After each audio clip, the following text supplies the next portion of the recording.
রজনীতে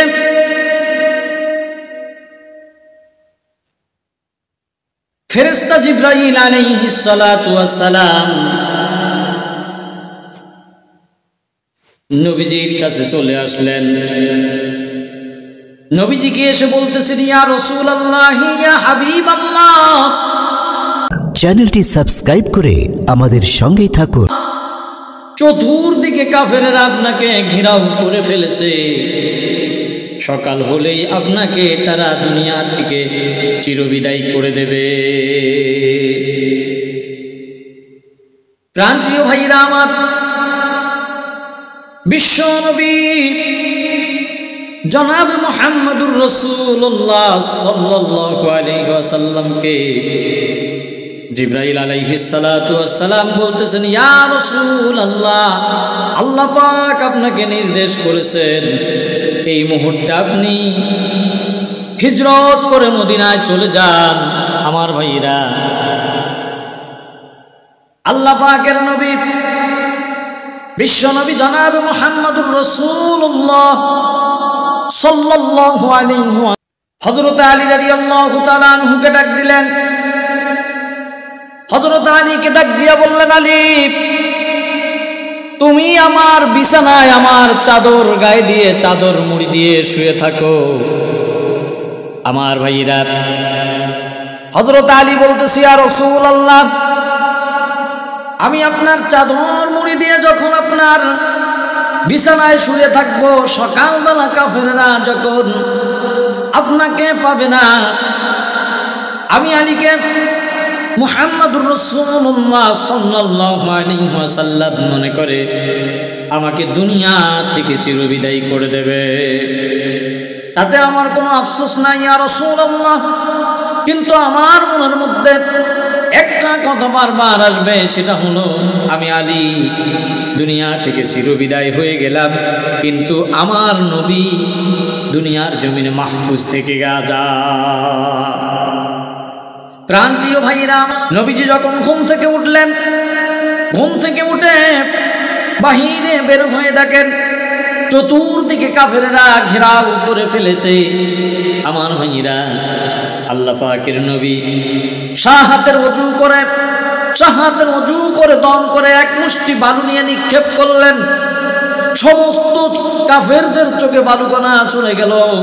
পরবর্তী সময়ে আমার আল্লাহ রাব্বুল আলামিন নবীকে ডেকে বলেন, হে নবী, তুমি কি মনে করেছো তুমি বালুকণা নিক্ষেপ করেছো আর এমনি সকল কাফেরদের চোখে গিয়েছে না? আল্লাহ রাব্বুল আলামিন কোরআনুল কারীমের আয়াত নাজিল করে জানিয়ে দিলেন, ইয রামাইতা ওমা রামাইতা ওয়ালাকিন্নাল্লাহা রামা। হে নবী, আপনি শুধু বালুকণা নিক্ষেপ করেছেন আর চতুর্দিকের কাফেরদের চোখে পৌঁছে দেওয়ার দায়িত্ব আমি আল্লাহর কুদরত বহন করেছে।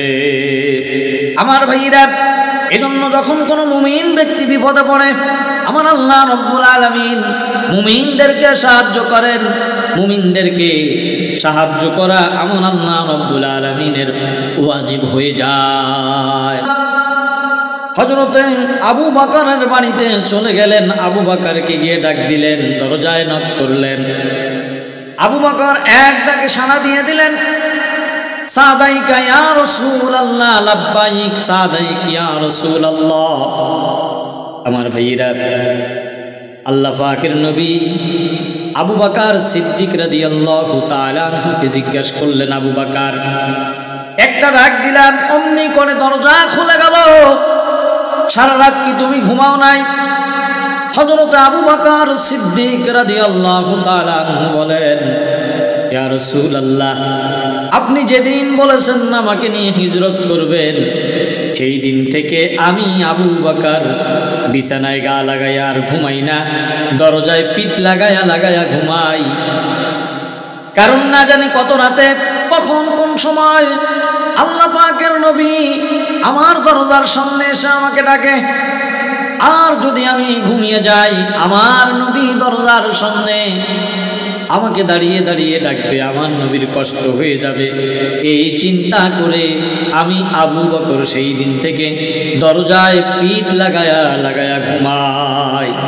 ও আল্লাহর বান্দারা, সাহাবায়ে কেরামদের দিকে লক্ষ্য করুন। মুসলমান বলে দাবি করবেন, রসুলের হুকুমগুলোকে মানুষ অমান্য করবে, রসুলের হুকুমগুলোকে বাস্তবায়ন করার চিন্তা করবেন না। সাহাবায়ে কেরামদের দিকে লক্ষ্য করেন। সাহাবায়ে কেরাম আল্লাহর নবীকে কি পরিমাণ ভালোবাসতেন। আমার ভাইরা, আল্লাহ পাকের নবী যেই দিন আবু বকর সিদ্দিক রাদিয়াল্লাহু তাআলা আনহুকে হিজরত করার কথা বলেছেন, সেই দিন থেকে হযরত আবু বকর সিদ্দিক রাদিয়াল্লাহু তাআলা আনহু কোনোদিন বিছানায় গা লাগায়া ঘুমায় নাই।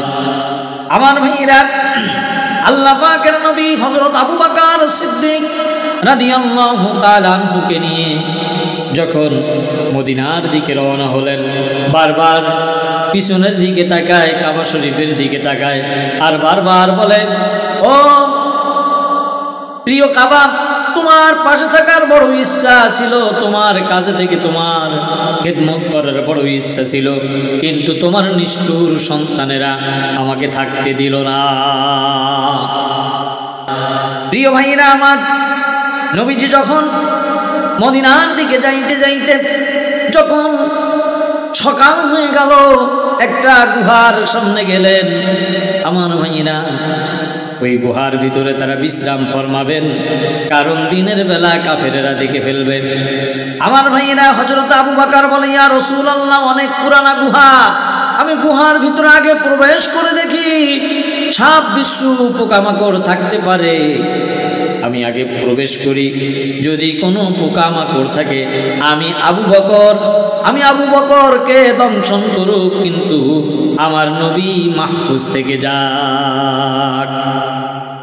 আমার ভাইরা, হযরত আবু বকর সিদ্দিক রাদিয়াল্লাহু তাআলা আনহু গুহার ভিতরে ঢুকলেন, গুহা পরিষ্কার করলেন, বিশ্ব নবীকে ডাক দিলেন, বিশ্ব নবী ভিতরে প্রবেশ করলেন।